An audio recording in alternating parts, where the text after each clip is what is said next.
Unë jam Erion Bubullima, jam regjisor, skenarist, kam pasur disa eksperienca si producent.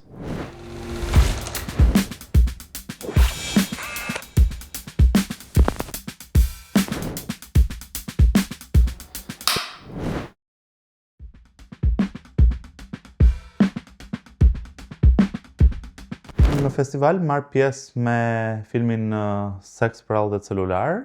Ishte filmimi i parë i gjatë. Tregon historinë e një shkrimtari librash për fëmijë, i cili pëson një goditje dhe humbet kujtesën pasi gjen bashkëshorten e tij në krevat me një person tjetër. Dhe ndërkohë që tenton të kuptoj se cili është qëllimi i tij në të përditshmen e vet dhe në jetë, zbulon në mënyrë shumë naive dhe pa dashje gjithë të vërtetat e jetës së tij ndërkohë. Vërtet nuk më njëjtje, po bën sikur. Ka rrjep. Sot i kuzhino, mos i fusni hundet aty ku s'te takona. Apo mos i lidhur gjë me këtë? Jo, pse i bi dajres, ha? Tani vuni kur. Trim dia. Vje keq ose e. Burri jot është kru. Çfarë ka thënë? Po nuk i kam thënë gjë, më burr, si kam thënë gjë të mëdha. Marr pjesë me filmin 7 ditë, që është një komedi romantike.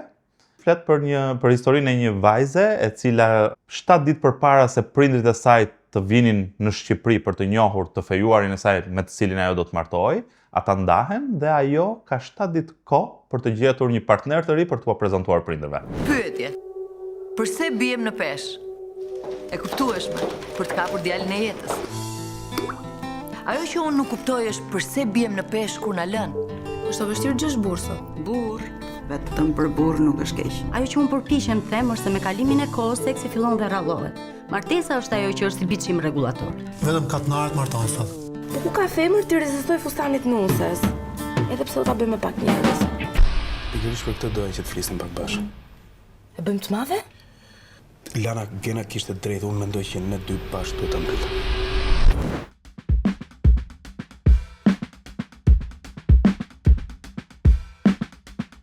Jo, festivale nuk kam pasur eksperienca, sepse unë përgjithsisht kam lëvruar në zhanrin e komedisë, sepse mua mu dha mundësia të isha regjisor i një filmi kinematografik pas një eksperience që kisha bërë në një projekt fiction televiziv, që ishte një serial televiziv, që ishte komedi, le të themi pak moderne, aktive, pak i ngjashëm me një web series.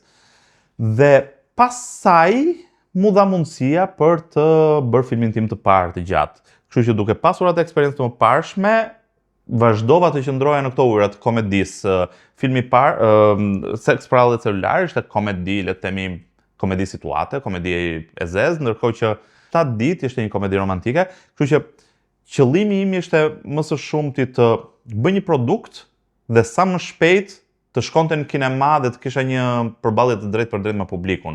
Përballje e cila unë mendoj që rezultoi relativisht e suksesshme.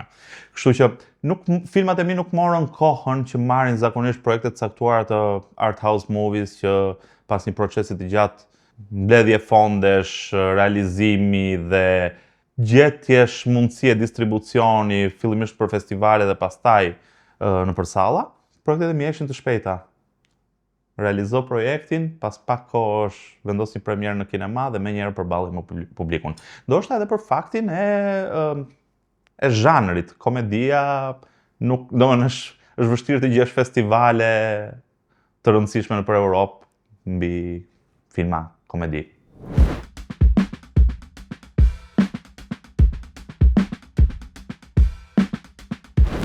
Tani, me siguri ka humbur një strukturë prodhimi, në sensin që pas 90-s kam përshtypjen për një kohë shumë gjatë produksionet nuk funksiononin brenda një strukture të mirë organizuar, po ishin më sporadike, më kazuale, më të ndërtuara me vështirësi, derisa ndoshta në një pikë caktuar filloi të merrte formë struktura e financimit dhe prodhimit. Kjo, në të kundërt kam përshtypjen që ka fituar lirshmëri, krimtari, jo imponim në aspektin ideologjik. Domethënë kushdo është i lirë të bëj veprën e vet, domethënë i pa imponuar në tematikën e ditës apo një ideologji të caktuar, kështu që le të themi ka humbur në aspektin produktiv, ka fituar në lirinë artistike.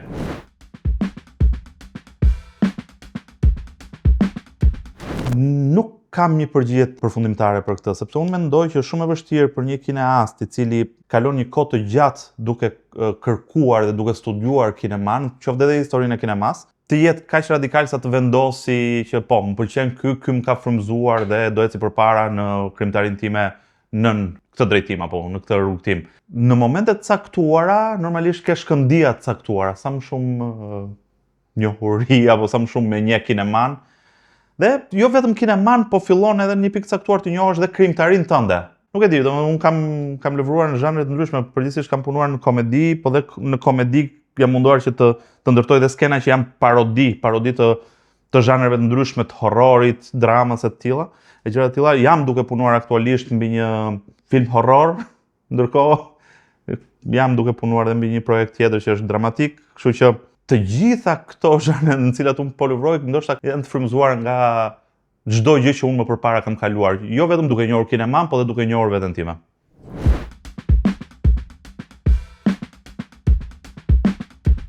Jo, nuk besoj të ketë një krizë skenaresh apo tematikash. Të paktën ndër autorët e brezit tim, unë shoh që edhe pse shumë të afërt në moshë dhe në eksperiencat e përjetuara ose të qenit pjesë të njëjtës jetë urbane apo sociale të Tiranës së viteve 90-2000, prapë jemi shumë të ndryshëm në ato çfarë shkruajmë dhe kemi projektet në të cilat kemi punuar. Në 5-6 bashkëmoshatar të mit që kanë punuar në kinema janë totalisht të ndryshëm për historitë që tregojnë dhe për mënyrën se si i trajtojnë këto histori nëpërmjet kinemas. Unë mendoj që jo, nuk ka një krizë. Ndoshta mund të ketë pak pasuri.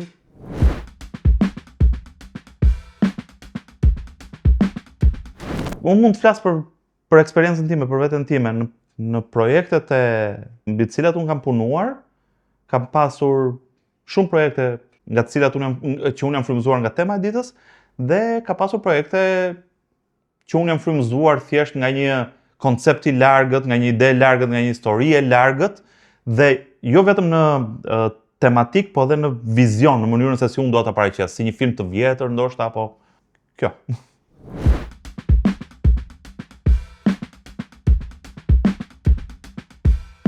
Nuk kam një ide mbi këtë gjë, çfarë do të mësojmë nga kinema. Ndoshta impenjimi që ata kanë nëpër forume ndërkombëtare të qenit prezent më shumë se ne, në një farë mënyre. Unë personalisht e shoh në një farë mënyre suksesin e filmave të tyre si një moment historik, le të themi ishte në disfavor të tyre në aspektin e dramës sociale, po në favor të tyre në aspektin e krijimit artistik. Thjesht ata kanë pas një dramë shumë të madhe për cilët kanë për çfarë treguar, ndërkohë që drama e, le të themi, këtij tranzicionit ton ka qenë ngadalë gati apatik ashtu siç ka qenë në një farë mënyrë edhe një pjesë e kinemas ton pas viteve 90.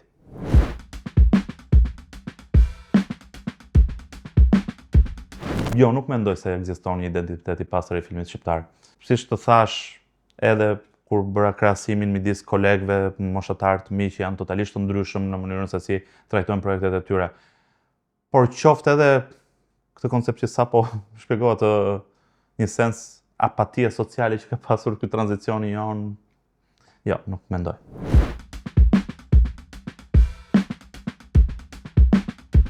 Të arriturit të gjeturit mundësitë e prodhimit të projektit vet.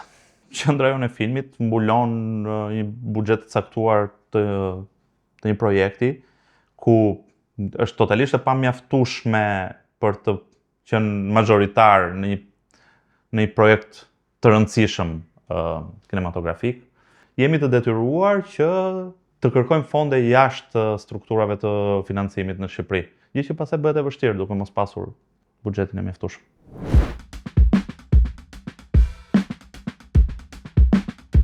Uroj të gjithëve ta shijojnë këtë eksperiencë sepse pas 14 vjetësh mungesës një festivali shqiptar, kam përshtypjen që kushdo prej nesh ndjen që projektet tona të mund të identifikohen me diçka.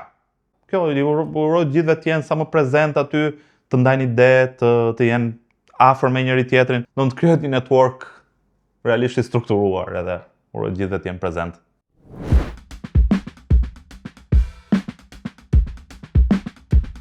do doja që njerëzit të shikonin një histori të lehtë, mos të mendonin gjatë dhe të argëtoheshin.